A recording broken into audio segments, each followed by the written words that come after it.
people that hate Islam or hate Muslims, all of them, somebody who was right-wing, hated Islam, hated Muslims, actually ended up giving him... There are positions where you can be a bit more harsh, you can be a bit more firm, but the person who's screaming and shouting at you, you want to get to the position where when we're defending Islam and we're waving our fists, people that hate Islam or hate Muslims, think about this very carefully. All of them are not bad people who have hate in their hearts and are just aggressive with everybody. Some of these people have been brainwashed, programmed by the media, possibly by their friends, by maybe even misguided Muslims, that Islam is evil, that these people are really evil. And they've, unfortunately, naively, they've become convinced of that untruth. And so when they look at Muslims, they automatically have this negative view because of all the baggage that they've managed to sort of accumulate over the years, right? Now, it's our job, inshallah ta'ala, as Muslims, that when we do encounter people like that, we don't automatically assume they're bad people, they're hateful people. So I'm going to be bad, I'm going to be hateful back, I'm going to be aggressive back. But try to do, inshallah ta'ala, what you can do through empathy. Try to find out why do you believe that? Where have you heard this from? What investigation have you done to verify whether that's actually true or not?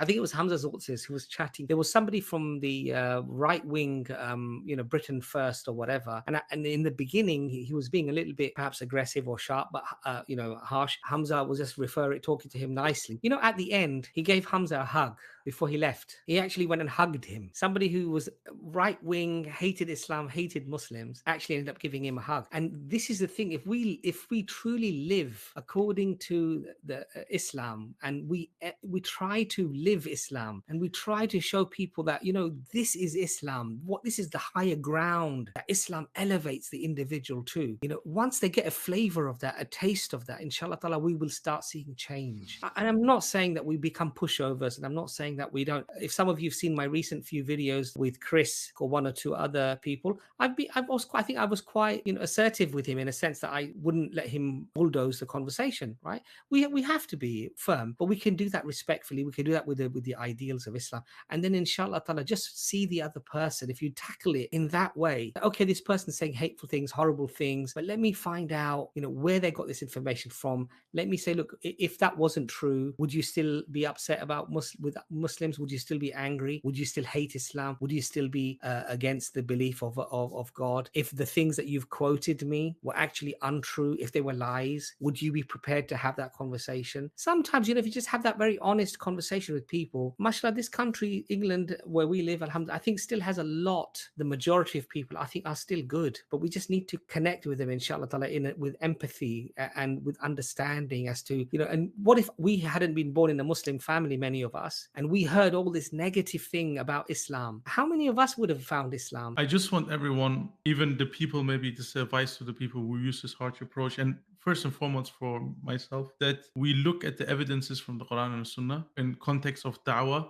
and find evidences where it's clearly ordered to use a soft way and a way with empathy, and that you should respond to the bad thing with good and good words and wisdom, and look for the evidences where you're ordered to be harsh. You will find very little from the second category, and I don't say it's not permissible to be harsh, but if you see all the evidences, even Pharaoh, Musa is going to him and Allah is telling him to say to him soft words. Yeah, subhanallah. Yeah. It really shows that this is the default. Yeah. Being soft, having empathy is the default position. And then, yes, there are positions where you can be a bit more harsh, you can be a bit more firm, but it should never get the norm that by default, it shouldn't not even be balanced, that you're as much as harsh as you're soft. So this is I think this is the problem, because some people, they think, okay, it's allowed on some occasions, and then slowly it gets everywhere, being harsh with everyone, and it gets a style, and it shouldn't